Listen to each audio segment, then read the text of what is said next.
नमस्कार दोस्तों, स्वागत है आपका हमारे चैनल पर जहां पर आपको स्टॉक मार्केट की लेटेस्ट न्यूज मिलती रहती है। तो हम बात करने जा रहे हैं दोस्तों यस बैंक के बारे में। वहां पर आज भी तेजी बरकरार रही और कल जब तेजी आई थी उसमें हाई वॉल्यूम्स के अलावा हाई बाइंग के अलावा कोई रीजन दिखाई नहीं दे रहा था। पर आज यस बैंक ने इन्वेस्टर्स को बता दिया है, अपने अनाउंसमेंट्स में एक नोटिफिकेशन दे दिया है, जिसकी वजह से पॉजिटिव न्यूज की वजह से हाई बाइंग हो रही है यस बैंक में। और जो पहले की काफी पॉजिटिव न्यूज है, जैसे यस बैंक अपने एनपीएस कम कर रहा है, अपने लोन्स वापस ला रहा है, साथ में रिजल्ट्स अच्छा दिया है, तो अब वो सारी एक साथ प्ले में आती दिख रही है। कल हमने डिस्कस किया था एक और इम्पॉर्टेंट चीज कि ऐसी तेजी में क्या करना चाहिए। तो अगर आपको ये देखना है कि ऐसी तेजी में प्रॉफिट बुकिंग कैसे किया जाए और गिरावट से कैसे बचा जाए, आप कल की वीडियो देख सकते हैं। और आज है 10th ऑफ नवंबर, तो ऑलरेडी एक वीडियो अपलोड हो चुकी है जिसमें आईटीएन फार्मा शेयर की गिरावट की बात की गई और वहां पर उस गिरावट में घबराना सही है या नहीं, ये सब डिस्कस किया गया। तो आप वो वीडियो भी देख सकते हैं। तो वीडियो शुरू करने से पहले मैं बोलना चाहूंगा, जो लोग चैनल पर नए हो सब्सक्राइब कर लें ताकि आपको स्टॉक मार्केट की लेटेस्ट न्यूज एनालिसिस मिलता रहे। यस बैंक में फिर से अपर सर्किट की स्ट्रीक चल चुकी है। जो लोग होल्ड करके बैठे हैं, जैसा हमारा टारगेट था 2 से 3 क्वार्टर का कि रिजल्ट्स इंप्रूव होने के बाद जरूर तेजी दिखाई देगी, तो वैसा हमें अभी होता दिखाई दे रहा है। फिलहाल रिजल्ट्स के बाद एक तेजी नहीं आ पाई थी, लेकिन जो पॉजिटिव न्यूज है उसकी वजह से फिलहाल 2 दिनों से अपर सर्किट लग रहा है। और ऐसा हमें देखने को मिला था, अगर 6 मंथ का चार्ट लगाएं तो यही सिनेरियो हमें यहाँ भी कुछ देखने को मिला था। 12 से 17 रुपए तक चला गया था यस बैंक, और वहां पर 2 से 3 पॉजिटिव न्यूज आई थी रेटिंग्स को लेकर ही। एक बड़े फर्म एलआईसी ने भी इन्वेस्ट किया था इसमें, तो सभी प्ले में आई थी। तो ऐसा ही कुछ रिपीट होता दिख रहा है। तो जिन लोगों का एक्सपीरियंस है पिछली तेजी का, वो जानते हैं ऑलरेडी। कल हमने डिस्कस ही किया था कि किन बातों से बचकर रहना और कहाँ पर प्रॉफिट बुकिंग करना सही रहेगा। और अगर न्यूज देखी जाए, वो बात देखी जाए जिसकी वजह से तेजी आ रही है, तो चलिए बीएससी पर यस बैंक के सर्कुलर को देखते हैं। तो न्यूज आप देख सकते हैं कि क्रेडिट रेटिंग एजेंसी केयर ने यस बैंक के जो डेब्ट इंस्ट्रूमेंट्स है, जो बॉन्ड्स है यस बैंक के, अलग अलग टाइप के टायर 2 के बॉन्ड्स हैं, उनमें इनकी रेटिंग रिवाइज करके स्टेबल कर दी है, यानी अपग्रेड कर दी है पहले से। तो यस बैंक में मेन प्रॉब्लम क्या थी? कोई भी बैंक में अगर आप देखें तो जो एनपीएस है, यानी जो लोन्स वापस नहीं आ रहे हैं, वो उनके लिए एक प्रेशर बन जाता है कि बैंक कोई भी कभी भी कंप्लीटली अपना पैसा अपने पास नहीं रखता, तो डिपॉजिट किए जाते हैं। आरबीआई के जो नॉर्म्स होते हैं उनके अकॉर्डिंग एक्ट करता है, और वहां पर जो बाहर से इंटरेस्ट आता है वो किसी बैंक की कमाई होती है। और बैंक अपना पैसा ही नहीं बल्कि जो बॉन्ड्स होते हैं उनके थ्रू पैसा इकट्ठा करता है। यानी जो आरबीआई की तरफ से समझिए कोई नंबर है 11.5%, 12%, तो उसको मेंटेन करने के लिए बैंक कंप्लीटली अपना पैसा नहीं लगाता। उसमें अलग अलग तरीके होते हैं, जैसे आप बॉन्ड्स दे सकते हैं, आप इक्विटी शेयर कैपिटल इकट्ठा कर सकते हैं स्टॉक मार्केट से, तो इन सब के थ्रू आप वो नंबर मेंटेन करके रखते हैं। तो पहले प्रॉब्लम ये आई थी कि यस बैंक के एनपीएस बढ़ गए थे, प्रोविजन रखने पड़े थे, तो डेप्ट इंस्ट्रूमेंट थे वहां पर प्रॉब्लम आ गई थी। तो इंफ्रास्ट्रक्चर बॉन्ड की बात की जाए तो केयर बी रेटिंग दी गई थी पहले केयर रेटिंग की तरफ से, अब वो बढ़ाकर केयर ट्रिपल बी, यानी एक लेवल अपग्रेड कर दी है और स्टेबल कर दी है। यानी फिलहाल जो बॉन्ड्स है इंफ्रास्ट्रक्चर के, वो स्टेबल दिखाई दे रहे हैं, यानी यहाँ पर कोई ज्यादा नुकसान, ज्यादा खतरा नहीं है उन इन्वेस्टर्स को। ऐसा हमें टीयर 2 बॉन्ड्स में दिखाई दे रहा है, लोअर टीयर 2 बॉन्ड्स में, जिनकी भी केयर बी से केयर ट्रिपल बी कर दी गई है। टीयर 2 बॉन्ड्स बेसल 3 के नॉर्म्स के अकॉर्डिंग उनकी केयर सी थी पहले, एक लेवल और नीचे बाकी रेटिंग से, लेकिन अब वो भी बढ़ाकर केयर ट्रिपल बी कर दी गई है। अपर टीयर 2 बॉन्ड्स जो ऊपर लेवल के बॉन्ड्स होते हैं, हालांकि ये टीयर 1 बॉन्ड्स होते हैं, उनसे काफी ज्यादा रिस्की होते हैं इन्वेस्टर के पर्सपेक्टिव से देखा जाए तो, इसलिए इनकी रेटिंग केयर डी कर दी गई थी, क्योंकि बैंक ऑलरेडी नेगेटिव चल रहा था, इश्यूज चल रहे थे। पर अब वो बढ़ाकर काफी बड़ा उछाल देखने को मिल रहा है, CARE double B plus stable. और ऐसा हमें परपेचुअल बॉन्ड्स में केयर डी से केयर डबल बी प्लस और एडिशनल टीयर 1 बॉन्ड से विड्रॉन कर दिया गया। तो एडिशनल टीयर 1 बॉन्ड के यस बैंक का केस भी चल रहा है, वहां पर 8,400 करोड़ जो आरबीआई ने राइट ऑफ कर दिया था, उसकी वजह से एडिशनल टीयर 1 बॉन्ड पर फिलहाल विड्रॉन स्टेटस दिखाई दे रहा है।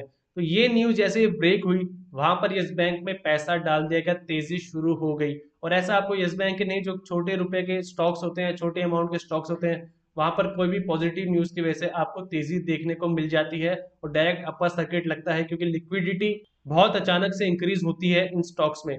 तो बॉन्ड्स की बात कर लेते हैं हम कि ये क्यों इंपॉर्टेंट है, ये नंबर हमें क्या बताते हैं। तो हमने ऑलरेडी डिस्कस किया कि 11.5% कैपिटल होना चाहिए रिस्क वेटेड एसेट्स का।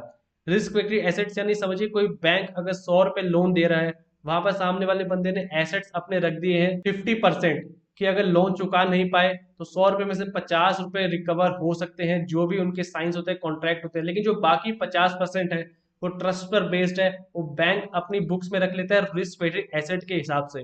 यहाँ पर आरबीआई के अकॉर्डिंग 11.5% पैसा होना चाहिए रिस्क वेटेड एसेट का, यानी 50 रुपए का लगभग ये हो जाएगा 6.5 रुपए के आसपास। एग्जाम्पल के तौर पर है, बैंक लाखों करोड़ में डील करते हैं तो वहां पर वो नंबर एडजस्ट हो जाता है। तो ये जो कैपिटल होता है 11.5%, ये बैंक कोई भी कंप्लीटली अपना पैसा नहीं रखता, क्योंकि कोई भी बैंक चाहता है कि उनका पैसा मूविंग रहे, फ्लोइंग रहे, ताकि बिजनेस बढ़ता रहे। तो उनमें 2 से 3 तरीके होते हैं। टीयर 1 बॉन्ड्स 9% तक अलाउड है, और वहां पर बाकी टीयर 2 बॉन्ड से पैसे उठाए जा सकते हैं।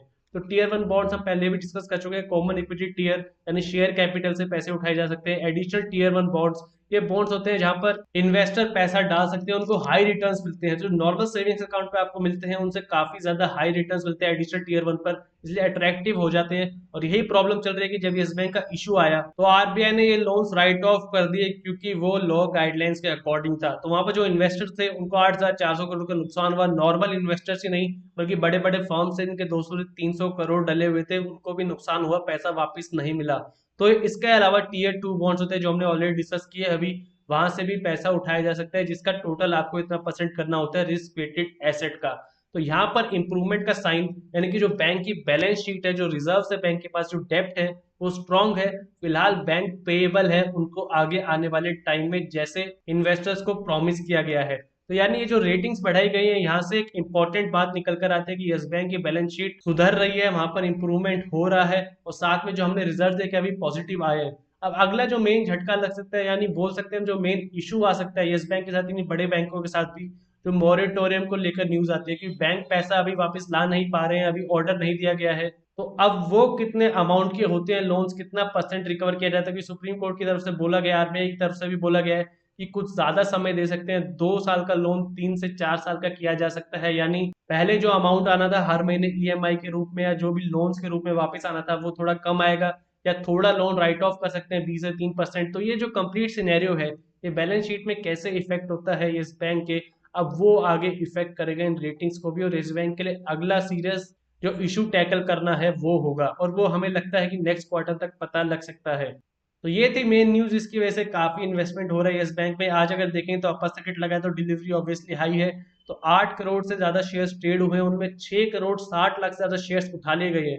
82.97% की डिलीवरी। तो फिलहाल इंटरेस्टेड दिख रहे हैं स्टॉक में इन्वेस्टर्स, पर ऐसे में इन्वेस्टर काफी भूल कर देते हैं कि तेजी के साथ फ्लो में चले जाते हैं स्टॉक में, और वहां पर हाई लेवल पर फंस जाते हैं। और ये हम डिस्कस कर रहे थे, कल भी कर चुके हैं, जैसा हमें यहाँ पर देखने को मिला था।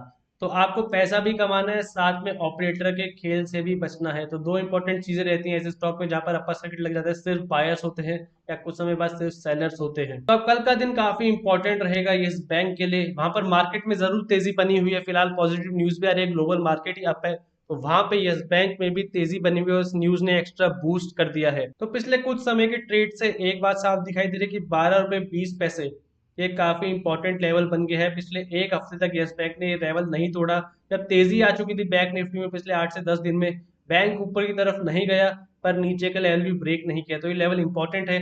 और यहाँ पर अगर आप ट्रेंड लाइन देखेंगे तो आज जो ब्रेकआउट देखने को मिला है 13 रुपए 50 पैसे का।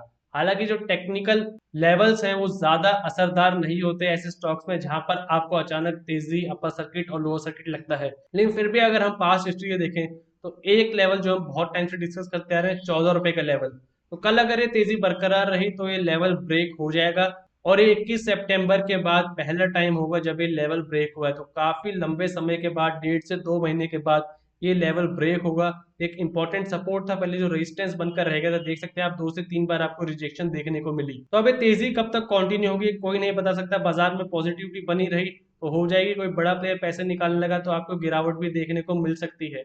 पर वहां पर अब जो इंपॉर्टेंट चीज होगी वो होगा देखना कि 14 रुपीज का लेवल अब बना रहता है या नहीं, जब ये तेजी कंसोलिडेट होने लगेगी। तो इस बात पर आप ध्यान रखिए। लास्ट टाइम जो तेजी थी उससे हम एक बात देख सकते हैं कि पिछली बार भी तेजी में आपको हाई वॉल्यूम्स देखने को मिली थी, और जब तेजी एग्जॉस्ट हुई, यानी एक लेवल होता है मार्केट में किसी भी शेयर में, जब तेजी आती है एग्जॉशन का लेवल होता है, वहां पर थोड़ा समय ठहर जाता है।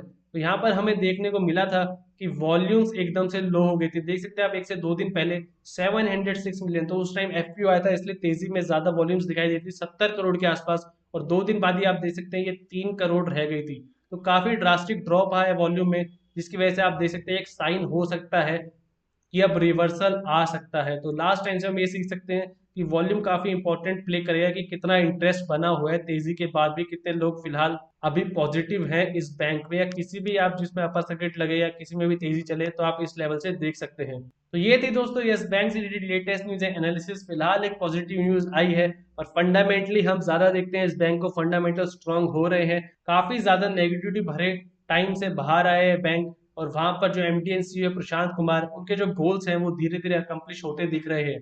तो उनका जो नेक्स्ट गोल है उस पर आप ध्यान रखिए। ऐसा नहीं कि इन तेजी में हम भूल जाएं कि हमारे पुराने क्या गोल्स है। उनका गोल्स था कि रिटेल इन्वेस्टर की इन्वेस्टमेंट बढ़ाना, कि जो कॉर्पोरेट लोन्स होते हैं वो एक बार में 2 से 3 हजार करोड़ के काफी बड़े लोन्स ले जाते हैं, और वहां पर डिफॉल्ट अगर हो जाता है तो काफी बड़ा झटका लगता है। लेकिन रिटेल सेक्टर में अगर 8 से 10 इंडिविजुअल भी अपना लोन्स नहीं दे तो इतना बड़ा अमाउंट कभी नहीं हो सकता है। इसलिए उनका एम है 45% जो अभी चल रहा है वहां से 60% ले जाना रिटेल इन्वेस्टमेंट को।